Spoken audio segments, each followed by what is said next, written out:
오늘 종료주일 예배를 드리는 여러분들 모두에게 하나님의 크신 은혜와 평강이 함께 하시기를 축원합니다. 주님 주시는 복은 곱셈, 나이는 빼셈, 기쁨은 나누셈,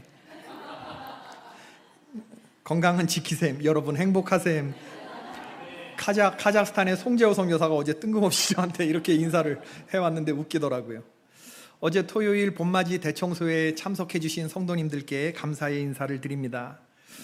역대급으로 많은 분들이 참여해 주셨다고 그래요. 점심 식사가 저는 대신방이 있어서 식사까지는 못했는데 150명분이 나갔다는 얘기를 들었습니다. 교회 구석구석이 깨끗하니까 마음이 밝아진 느낌입니다. 우리의 영혼에도 묵은 때가 벗겨지는 상쾌한 은혜가 임하기를 축원합니다.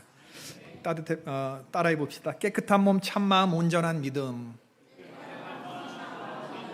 히브리서 10장 22절에 하나님이 우리에게 보고 싶으신 마음이 그거예요. 깨끗한 몸, 물로 씻은 몸, 참마음, 온전한 믿음.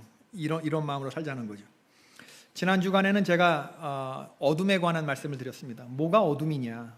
보지 못하는 빛이 없어서 어둠이 아니라 하나님을 영화롭게 하지 아니하고 예배가 깨져나가고 하나님과 분리된 것이 어둠이고, 감사하면서 살아야 되는데 감사하지 아니하고 생각이 허망하여지고 아둔해지는 거, 사람들 사이에서 저질러지는 어떤 나쁜 짓, 이게 죄가 아니고 하나님과의 관계 속에서 하나님을 알지만 하나님과 떨어지려고 하는 것, 여기서부터 우리가 죄다. 우리 기독교가 말하는 죄가 바로 그런 거다. 그런 말씀을 드렸고, 그래서 이 죄와 사망에 죽어가는 환자들 교회로 인도해내야 된다. 죽어가는 사람 산소 마스크 씌워서 구급차에 태워 병원으로 오면 살듯이 그렇게 해야 된다. 그런 말씀을 드렸어요. 사람은 밥만 먹어서 사는 존재가 아니라 영혼의 힘으로 살아가야 하고 하나님의 말씀으로 살아가야 된다. 말씀의 능력, 기도의 능력, 찬양의 능력을 다운로드 받기를 축원을 드립니다. 오늘은 빛에 관한 말씀을 여러분들과 드리려고 해요. 빛에 관한 말씀, 결론은 명확합니다. 예수 그리스도만이 우리의 빛이 되십니다. 예수님 말씀하셨어요. 내가 세상에 있는 동안엔 세상의 빛이다. 영원히 썩지 아니하고 가치 있는 소망.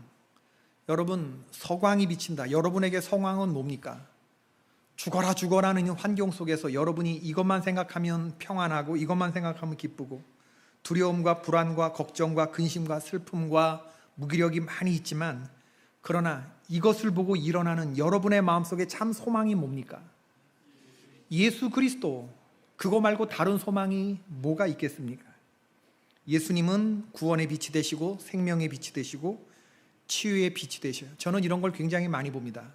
세상 어떤 것에서도 소망을 갖지 못하던 분이 예수님 만나고 일어나는 거 굉장히 많이 봐요.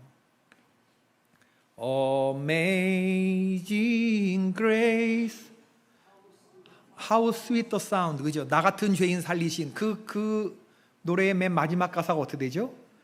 잃었던 생명 찾았고, 그 다음 광명을 얻었네. 광명을 얻었다. 우리 교회 선교사님들 오셔서 말씀을 전해주고 계시는데 저는 참 귀한 분들이라고 생각이 돼요. 여러분들은 선교사님의 간증을 어떻게 들으시는지 몰라도 전 개인적으로 굉장한 감동을 받습니다. 제가 선교사를 해봐서 그런지 몰라도 진짜 선교사님들, 우리 재단에는 제가 굉장히 선별해서 세우는데 그분들에게 말씀을 들으면서 너무나 은혜가 되는 거예요. 남아프리카 공화국 김민희 선교사님 선교보고를 시작으로 러시아 김창훈 선교사님 말씀해 주셨고, 복음의 성취와 완성, 스리랑카 정은범 선교사님의 말씀에 은혜를 받았는데, 그분 하신 말씀이 귀국하기에 앞서서 자기가 현지 목회자들하고 한 주 동안 성경을 다 읽고 왔대요. 창세기서부터 요한계시록까지. 아침 6시 30분서부터 밤 11시까지 일주일 동안 아침 먹고 3시간, 4시간 성경 읽고, 점심 먹고 3, 4시간 성경 읽고, 그리고 저녁 먹고 밤 11시까지 성경 읽고, 일주일 동안 하면 창세기서부터 요한계시록을 일주일 동안에 통독을 한다는 거죠. 엄청난 빡센 프로그램인데 이거 대단한 겁니다. 현지 사역자들이 자기들만 읽으라고 해놓고 선교사는 딴 데로 돌아다닐 줄 알았는데 우리들하고 똑같이 앉아서 성경 읽는 모습을 보고 감동을 받았다고 하더라는 말을 하셨습니다. 그때 그래서 일주일 전에 성경을 읽으면서 주신 깨달음, 요바에 서서 앞으로 2년만 더 있으면 선교사 30주년이 된다고 하시더라고요. 여러분, 북이스라엘을 멸망시킨 제국이 아수르라고 하는 나라였는데 그 아수르의 수도는 니느웨였습니다. 구약 성경에 보면 선지자 요나가 니느웨를 가서 아수르의 심판을 선포하라고 하는 이 하나님의 말씀이 그걸 전하기가 싫어서, 왜냐하면 그 나라가 싫고 그 나라가 밉기 때문에, 우리나라를 괴롭히는 그런 나라기 때문에, 마치 우리 한국이 일본에 가서 일본의 부흥을 선포하라고 그러면 누가 좋아하겠어요. 그래서 요나가 3장 4절에 보니까 그 성읍에 들어가 하루 동안 다니며 외쳐 이르되 40일이 지나면 니느웨가 무너지리라. 니느웨는 사흘길을 다녀야 되는 성읍인데 단 하루, 그것도 설렁설렁 다녔다. 그런데 이 메시지를 듣고 어떤 일이 일어났느냐. 요나서 3장 8절부터 9절. 사람이든지 짐승이든지 다 굵은 베옷을 입을 것이요 힘써 하나님께 부르짖을 것이며 각기 악한 길과 손으로 행한 강포에서 떠날 것이라. 하나님이 뜻을 돌이키시고 그 진노를 그치사 우리가 멸망하지 않게 하시리라. 그렇지 않을 줄을 누가 알겠느냐 한지라. 여러분, 이게 다윗 왕이 한 얘기가 아닙니다. 이게 요시야 왕이 한 얘기가 아니에요. 아시리아의, 아수르의 왕이 한 얘기예요. 하나님이 뜻을 돌이켜 우리를 멸망하지 않게 할 줄 누가 아느냐. 그러면서 먹지도 않고 마시지도 않는 금식을 사람이나 짐승들하고 똑같이 선포를 하는 거예요. 이런 일들이 일어나요. 그러니까 하나님이 뜻을 돌이키시고 그 나라를 하나님이 구원하셨습니다. 정성 교사님이 요나서를 언급하시면서, 요나서가 쓰여진 때가 주전 750년인데 북이스라엘이 아수르에 망한 때가 BC 722년, 30년 정도의 시간 차이가 있는데, 만일에 요나가 정신 차리고 그 땅에 머물러서 아수르 니느웨에서 계속 하나님의 선교 활동을 했다면 역사가 바뀌지 않았을까? 아수르 나라가 하나님 있는 나라가 되었으면 이스라엘을 침공했겠는가? 그러면 세계의 역사가 바뀌지 않았겠는가? 그러면서 하나님이 가라고 하시는 니느웨를 가야 하는 이 요빠라고 하는 오늘날 텔아비브, 야파, 텔아비브, 이스라엘의 텔아비브 그 항구인데, 거기에서 니느웨로 갈까요? 다시스로 갈까? 여기에서 자기는 어디로 갈까? 감사합니다. 웃어주셔서. 제가 그 얘기를 들으면서 하나님 말씀 따라서 니느웨로 갈까? 아니면은 싫어서 다시스로 갈까? 그 요빠에서, 이 요빠가 자기에게 도전이다, 그 얘기를 하는데, 전 성경을 이런 관점으로 읽는 사람 처음 봤습니다. 30년 차 선교사의 위험이죠. 내가 혼자 이 나라에 남아서 30년 선교 사역을 감당하면 세계 역사가 바뀌지 않았을까? 그렇게 적용을 하는 거예요. 이게 빛이 아니고 뭐가 빛입니까, 여러분? 다시스, 지금의 지브롤터 해협 근처에 스페인 남부와 북아프리카가 맞닿아 있는 지역의 최대 항구, 고대의 타르테시스라고 생각이 되는데, 여러분 지도를 펴놓고 보면 이스라엘의 텔아비브에서 여기까지 가려고 그러면요, 중간에 있는 지중해를 가로질러서 가는 겁니다. 가로질러서. 요나가 요빠에서 다시스까지 가는, 오늘날 그 스페인 마드리드, 북아프리카 위에 그쪽 지역까지 가는 이 엄청난 길을 자기가 생전에 가본 곳, 가서 안 곳을 또 찾아가는 게 아니에요. 말로만 들었던 그 화려한 도시, 솔로몬이 열왕기상 10장 22절에 말해주던 바로 그곳, 왕이 바다에 다시스의 배들을 두어 히람의 배와 함께 있게 하고 그 다시스 배로 3년에 1차씩 금과 은과 상아와 잔나비와 공작을 실어 왔더라. 뭐 금은 실어 오는 건 알겠는데 코끼리 상아를 왜 가져옵니까? 원숭이를 왜 들여옵니까? 공작을 왜 들여옵니까? 차고 넘쳤다, 솔로몬 시대에. 이걸 요나가 알고 있는 거예요. 부귀와 영화가 차고 넘치던 그때. 그런가 하면 남유다의 여호사밧 왕이 자기도 한번 솔로몬의 부귀 영화를 재현해 보려고 다시스를 향해서 가는 선단을 조직했어요. 그리고 그 배를 띄웠는데 하나님께서 에시온 게벨이라고 하는 곳에 이르렀을 때 그 선단을 파손하게 해요. 기뻐했다는 말이에요? 기뻐하지 않았단 말이에요? 기뻐하지 않았다. 여호사밧, 너의 행위가 옳지 못하다, 하나님이. 그래서 다시스를 향해 가는 배를 파손을 시켰어요. 요나가 몰랐을 리가 없습니다. 주전 850년경에 있었던 일이거든요. 다시스는 멀리서 보았을 때 화려해 보이는 세상이에요. 탕자가 아버지의 품을 떠나서 가까운 타국으로 갔습니까? 먼 타국으로 갔다고 그랬습니까? 먼 타국으로 갔다고 그랬죠. 하나님이 싫어서 내 마음대로 하고 살아도 시선을 의식하지도 않아도 되는 그런 먼 곳으로 가는 게 이게 죄의 속성이다 그거예요. 아버지의 시선을 피해서 가는 것, 이게 죄라는 거죠. 빛을 피해서 좀 어두컴컴한 곳, 가급적이면 깜깜한 곳, 그런 곳으로 가는 게 영혼의 어두움. 이게 선교사의 마음에서부터도요, 하나님의 말씀이 싫어질 때 불쑥불쑥 튀어나오는 곳이 이게 다시스입니다. 스리랑카가 싫어지고 사랑을 쏟아부은 현지인들하고 부딪히는 일이 생길라 치면 속에서 쓴 것이 올라오죠. 내 이놈의 동네를 당장 떠나리라. 하나님의 사명지 니느웨가 싫어지면 세상의 다시스가 매력적으로 다가옵니다. 거기에 굴복하는 것은 천하만국의 영광을 보여주면 나한테 한번 절하라, 그 사탄의 시험에 넘어가는 것과 똑같죠. 요나가 다시스로 가려고 했어요. 하나님은 지중해를 뒤집으면서 그 요나를 쫓아가셨죠.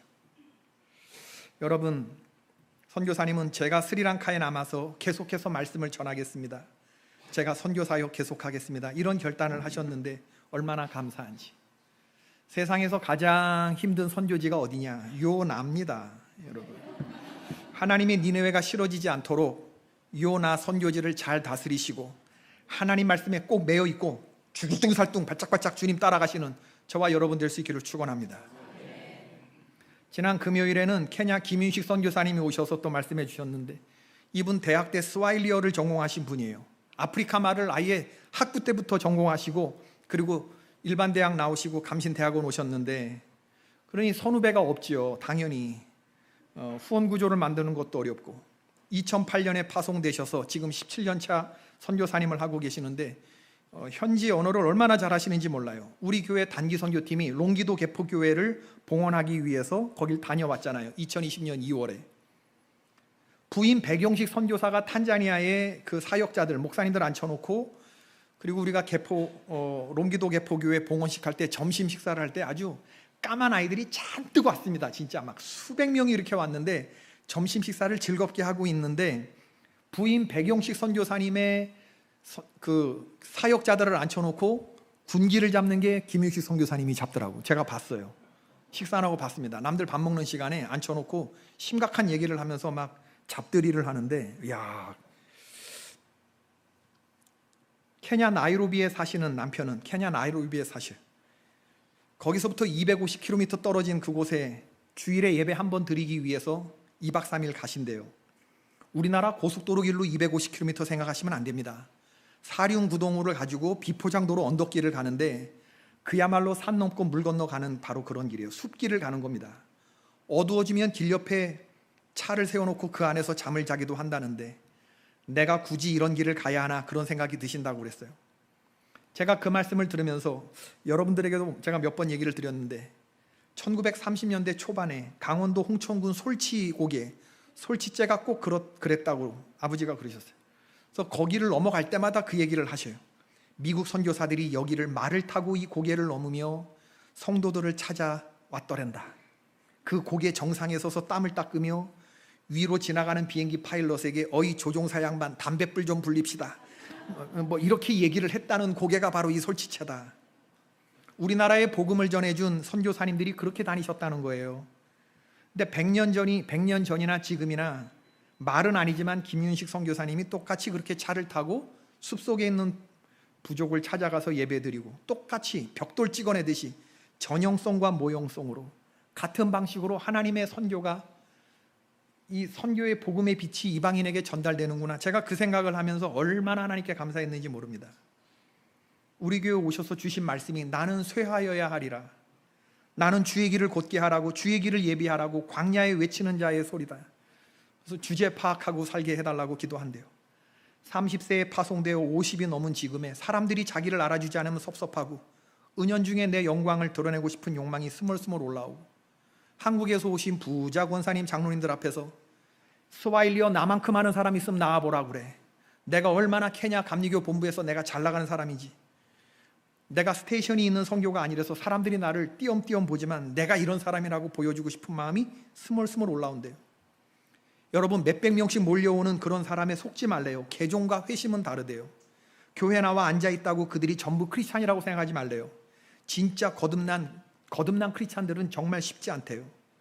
예수 그리스도의 위대성과 하신 일을 머리로 이해하는 거, 그러나 그 예수 그리스도가 유일한 진리가 되시고 빛이 되시는 것을 인격적으로 고백하는 사람들은 많지 않다는 거예요. 그러면서 자기는 사도행전 4장 12절, 다른 이로서는 구원을 받을 수 없나니 천하 사람 중에 구원을 받을 만한 다른 이름을 우리에게 주신 일이 없음이라. 그래서 예수 그리스도의 유일성을 외치는 그런 선교사 되기를. 제가 그런 말씀을 들으면서 얼마나 선교사님들이 축복이 되든지, 개포교회는 선교를 하는 교회가 아니라 선교를 아는 교회가 됐으면 좋겠다. 그러면서 선교사의 선교 보고로 그 선교사를 판단하지 않았으면 좋겠다. 그런 말씀을 하시길래 아멘 했습니다. 여러분, 우리 이런 분들 오시면 귀하게 환대해야 합니다. 환대는 거창한 게 아니라 그냥 그늘에 앉아서 쉬게 하고 맛있는 거 대접하고, 그리고 배부르게 드셨으면 배 꺼지기 전에 주무시라고 그러고, 우리 부채 드리면서 목이 쫓아주고 팔이 쫓아주고 그렇게 하면 돼요. 이게 탈진한 엘리야를 수딩하신 하나님의 방법이에요. 여기저기 데리고 좋은 거 보여줄 생각하지 말고 그저 잘 먹이고 잘 재우면 됩니다. 먹어라 먹어라 그러고, 그 다음에 자라 그러고, 또 깨워서 일어나서 또 먹어라 그러고, 또 자라 그러면 자연 치유가 됩니다. 그리고 예배하자 그러고 축복해서 보내면 되지. 어떤 아프리카에 오랫동안 선교하시다가 늙고 병들어서 뉴욕항으로 귀국하시던 30년 차 선교사님이, 근데 돌아오는 배편에 유력한 정치인이 타고 같이 가고 있었대요. 뉴욕항에 내리자 많은 인파들이 그 정치인 주위로 몰려들고, 기자들도 몰려들고, 다 그들만 환영을 하더라는 거지. 선교사님은 자기를 환대하고 마중 나온 사람이 아무도 없었대요. 갑자기 서러운 마음이 들고, 하나님을 향한 원망의 마음이 들고, 이게 뭐냐 하나님, 내가 평생 주님의 일을 위해서 헌신했는데 나를 마중 나온 사람이 하나도 없지 않냐. 저 사람은 저렇게 많은 환대 인파가 있는데 왜 나는 하나도 없냐. 갑자기 자기 존재가 초라해지고 하나님이 원망이 되고, 이룬 것이 하나도 없다고 인생 낭비한 것처럼 생각이 되고, 내가 이런 모습을 보자고 이때까지 살았나 자괴감이 들고, 마음이 너무 힘들어서 눈물이 왈칵왈칵 쏟아지는데, 그때 마음속 깊은 곳에서 음성이 들려오기를, 사랑하는 아들아, 네가 눈물을 흘리면 어찌미냐. 네가 부러워하는 저들은 이 땅에서 자기의 상급을 받고 있는 거다. 내가 너를 여전히 여기서 기다리고 있지 않냐. 허다한 천군 천사와 함께 너를 마중하러 지금 내가 여기 서 있지 않냐. 너 아직 도착한 거 아니야. 너 아직 내 집에 오지 않았어. 아멘. 주님의 그런 음성으로 위로를 주시더라는 거예요. 너 아직 집에 오지 않았다고. 아하방 시절에 엘리야가 있어요. 세상적인 시각으로 보자 그러면 가장 화려한 세상을 살았던 사람이 아하방 이세벨 시대인데, 그때 그 나라에서 가장 초라하게 살았던 사람이 엘리야 선지자죠. 아하방에 의해서 죽을 뻔했고, 그 다음 왕 아하시아 왕 때도 죽을 뻔했던 사람이에요. 육체적인 피로 정신적인 공허, 영적 탈진, 우울증, 공황장애를 한꺼번에 겪었던 선지자가 엘리야입니다. 믿음을 지키는 길에서 너무 힘들어서 하나님께 차라리 나를 죽여달라고 말했던 사람이 엘리야예요. 여러분, 사는 것보다 죽는 게 더 낫다고 생각해서 죽음을 생각해 보신 적이 있습니까? 저는 한 번도 그런 적이 없는데, 정말 인생의 무게를 감당할 수 없어서 죽으려고 생각했던 바로 거기까지 갔어요. 엘리야를 보자 그러면 참 기가 막힌 걸 먹고 사는데, 흉년의 때에 까마귀가 아침 저녁으로 떡과 고기를 물어다 주는 거를 먹었다고 그랬어요. 말이 그렇지, 까마귀가 떡과 고기를 물고 와서는 엘리야님 드십시오. 제가 먼저 먹어야 마땅하지만 먼저 선지자님이시니까 드셔야 하겠기로 제가 드립니다. 까마귀가 이랬겠습니까? 여러분, 제가 선교사를 했는데 로드킬 된 개가 치어서 죽거나 사슴이 치어서 죽거나 이런 잭 래빗 그 토끼가 죽거나 이런 거를 도로에 치어 죽어서 피 흘리고 죽는 걸 까마귀가 물어서 먹습니다. 그래서 차가 지나가면 잠깐 떠났다가 다시 차가 지나가면 다시 먹는데, 까마귀가 그런 걸 물고 오지 않았을까? 싱싱한 한우 물고 온 게 아닙니다, 여러분. 지가 먹다가 남기 그런 썩은 고기를 갖고 왔는데 그거를 엘리야가 쫓아가 갖고 그거를 뺏어 먹었지 않았을까? 이게 내 생각. 엘리야 선지자의 꼴을 보자 그러면 여러분, 노숙자가 이런 노숙자가 없죠. 흉년의 때에 아들 하나 둔 사르밧 과부가 마지막 통에 남은 가루 한 줌, 병에 남은 한 방울 기름, 그걸 가지고 부침개 만들어서 애 먹이고 자기도 조금 먹고 죽으려고 했던 그걸 내게로 가져와라 이랬던 사람이에요. 난 죽었다 깨도 그런 소리 못합니다만이. 그런데 그걸 가져와라 이럴 때 목회가 시작된대, 우리 아버지 말이. 그럼 난 아예 목회 시작도 안 한 거예요. 그 성도를 향해서 같이 들어가서 같이 먹고 같이 죽고 같이 살자고 하는 그렇게 돼야 목회가 시작된다 그랬어요. 여러분, 까마귀 먹던 거 뺏어 먹고 과부가 먹고 죽으려고 그런 거 먹고 이렇게 살던 사람이 마지막에 뭐 타고 갔는지 알아요? 하나님 나라에 명품 자동차 타고 갔습니다. 하나님께서 천국에서 보내주신 이 세상의 그 어떤 리무진보다도 멋있는 불말과 불병거 타고 갔어요. 여러분, 외제차 좋아하시죠? 좋은 차 타고 얼마나 좋아요. 저도 그런 생각 가끔 해요. 여러분, 승차감이 좋아야 돼요? 하차감이 좋아야 돼요? 하차감. 승차감은 다 거기야. 봉고차 타고 가나. 승차감, 그게 뭐가 중요해? 뭐가 중요해? 하차감이 중요하지. 하차감이. 사람들이 쫙 서 있는 곳에서 목사들이 한 몇백 명 쫙 서 있는 곳에서 가운데로 쫙 들어서 탁 내릴 때, 그때 하차감이 멋있는 차가 멋진 거지. 그때 딱 내릴 때 하차감이 멋있는 거지. 그게 다시스야. 그게 다시스. 그게 다시스로 가는 마음이라고요. 운전하시다가 동물 모양 엠블럼 보면 빨리 비켜줘야 되는 거 아시죠? 괜히 접촉사고로도 나면 내 차 팔아도 그 값 안 됩니다. 페라리, 포르쉐 다 엠블럼이 뭐예요? 말. 람보르기니 뭐예요? 황소. 제구어. 제구어는 제구어입니다. 표범. 이렇게 돼. 이건 다 피해야 돼. 끼어들어올 여러분 빨리빨리 키워줘야 된단 말이야. 예. 엘리야가 마지막에 타고 갔던 건요, 그건 사람들 모르는 거야. 하나님과 나만 아는 거야. 인생에서 죽을 고비를 너무 여러 번 겪어가지고 하나님이 생물학적인 죽음까지 맞게 하는 게 너무 투머치하다 생각을 하신 거죠. 그래서 다이렉트로 데려가시면서 하늘나라에 리무진을 보냈어요. 불말과 불병거인데 작은 차 보낸 게 아니라 대형 리무진, 말이 여러 마리가 끄는 걸 보냈어요. 한 사람 태워서 가는데 이게 너무 소망이 되는 거예요.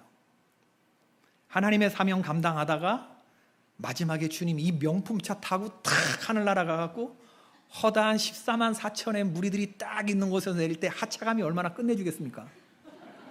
할렐루야! 이 차 타고 가시는 여러분들 되시기 축원합니다. 세상에서 가짜 탈, 반짝거리는 그 차 말고 진짜 주님의 사명 감당하다가 주님 보내주시는 바로 그게 진짜 명품차지. 그게 진짜 주여 내 눈을 열어 주의 기이한 것을 보게 하소서. 하나님에게 내가 존귀한 사람으로 기억이 되어서 주님이 보내주시는 그것 타고 가게 하소서. 우리의 일생이 끝나면 영원히 즐거운 곳에서 거룩한 아버지 모시고 기쁘고 즐겁게 살겠네. 거기서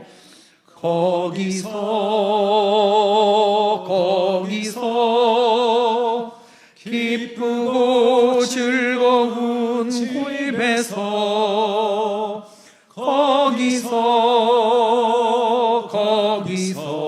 거기서 기쁘고 즐겁게 살겠네. 우리의 일생이 끝나면 영원히 즐거운 그곳에 우리 하나님 보내주신 리무진 타고 가십시다.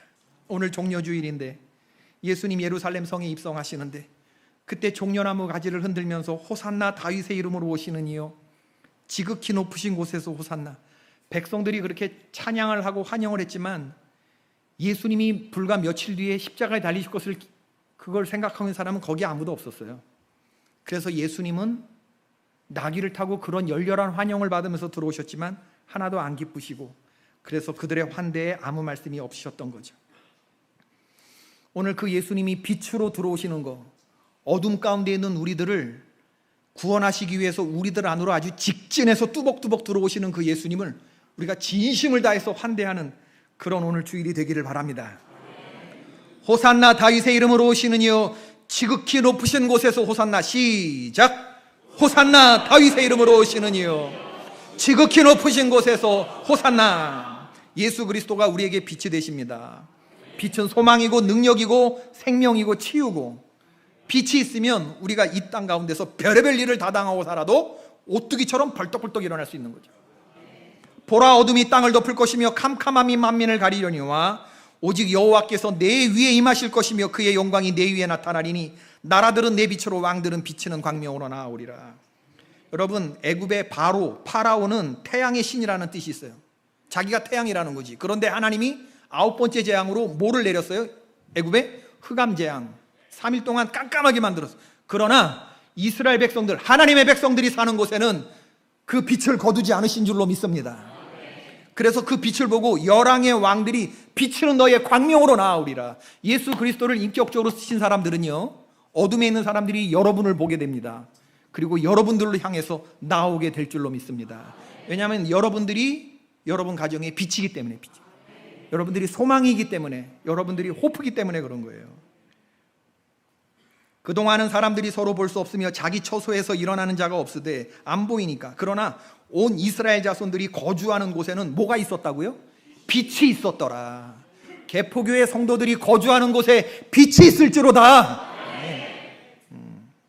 우리는 어둠을 탓하는 자가 아니라 어둠을 비추는 자지. 비추는 자. 속회 대신방 중에 있는데 어떤 속회는 모이기에 힘쓰고 말씀 나눔이 굉장히 진지하게 이루어져요. 속원들 대부분이 권사님 속인 속회 신방을 했습니다. 이제 말씀 전하고 나서 이야기를 이렇게 나누는데 기도 제목이 뭐냐 그러니까 어떤 권사님, 제 일상이, 이분은 속장님도 아니었어요. 예수님을 나타내는 삶이 되기를 바란대요. 직장 동료들이 자기를 보고서 예수님의 향기를 맡을 수 있기를 바라는 게 제 기도 제목입니다 그러더라고요. 와, 여러분, 내가 진짜 궁금해서 묻는데 내가 행동을 하는 것을 보고 내 직장 동료들이 당신은 예수님 동생이다 이런 소리 들어보신 적 있는 분들 아멘. 내가 예수님이 당신 절반만이라도 돼도 내가 믿겠다라고 그렇게 생활에 자신 있으신 분들 아멘. 감사합니다. 야, 기도 제목 보고 우리가 다 뒤집어졌어요. 나의 일상이 예수님을 나타내는 삶이 되기를, 직장 동료들이 제 모습 속에서 예수님의 향기를 맡을 수 있기를. 이분이 어떤 태도로 직장 생활 하시겠습니까? 그러면 짐작이 되잖아요. 예수님 여동생처럼 보이더라고요. 몇 주 전부터 내 안에서 주체할 수 없는 기쁨이 막 솟구치는 걸 느낀대요. 그래서 하나님께서 내 암도 가져가 주시려나? 그런 생각이 들 정도로 기쁨이 막 넘치고, 그래서 자기는 자기 기도도 하지만 선교사님들 가운데 병든 분들 위해서 더 간절한 마음으로 기도를 한다. 이분도 예수님 여동생처럼 보이더라고요.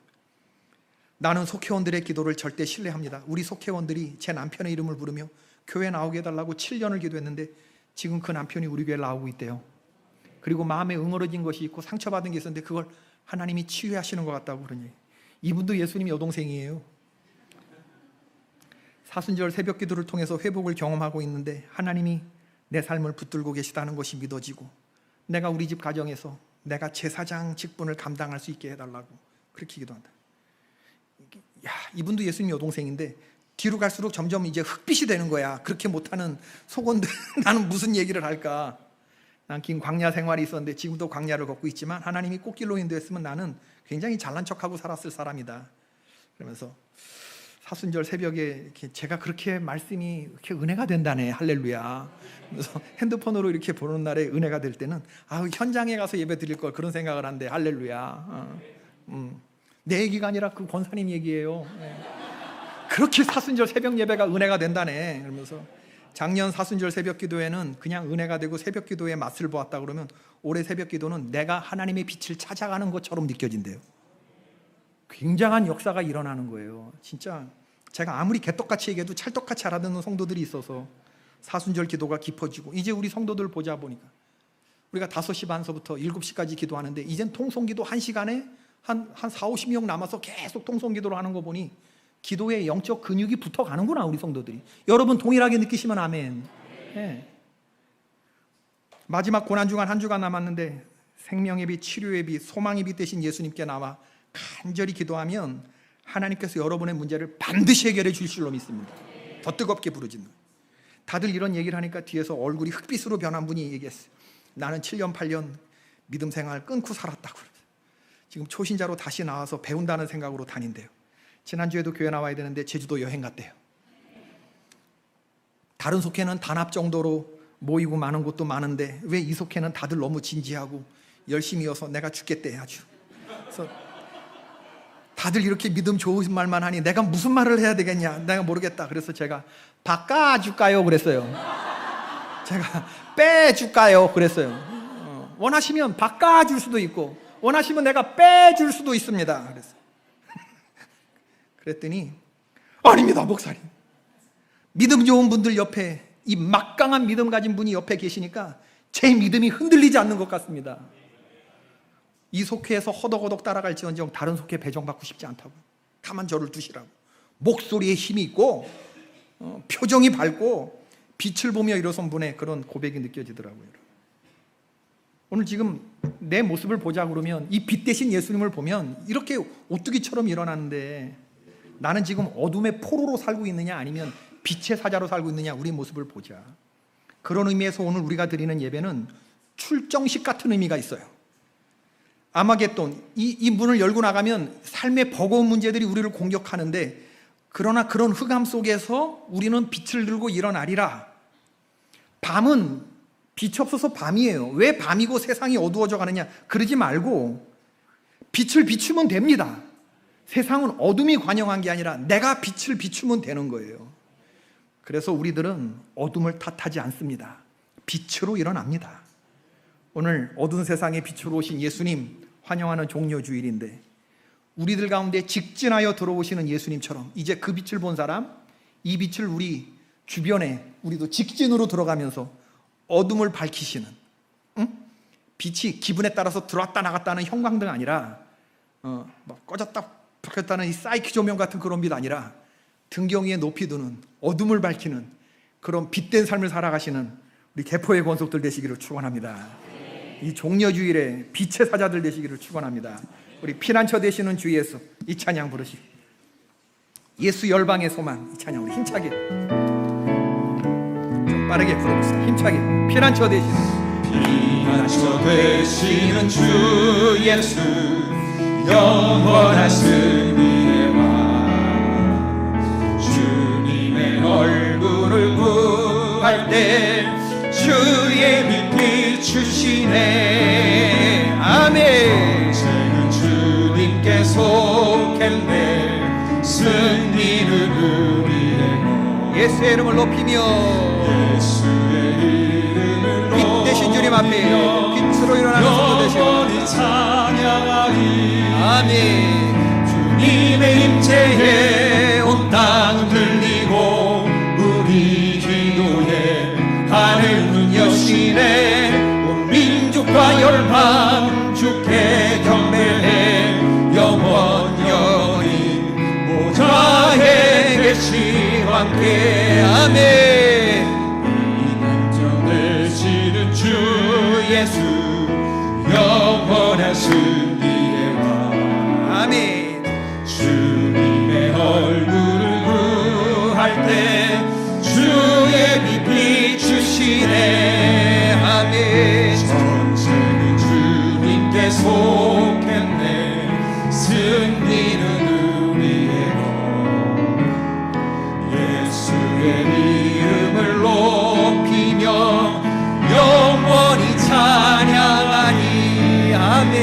주님의 힘제에 온 땅을 들리고 우리 기도에 하늘 문 여시네. 온 민족과 열방 주께 경배. 영원히 하나님 어린 왕, 하나님 예수 열방의 소망. 예수 열방의 소망. 예수 우리의 위로자. 주는 온 땅의 영원한 소망. 예수 어둠 속의 빛. 예수 변함없는 진리. 주는 온 땅의 빛이 되시네. 아멘. 우리 위해 죽으시고 다시 사신 생명의 주. 아멘. 주님만이 소망이요 변함없는 반석이라. 주님만이 온 세상을 비추시네. 오 아멘. 또 죽음에서 부활하신 우리 구주, 영광의 왕, 주를 믿는 모든 자의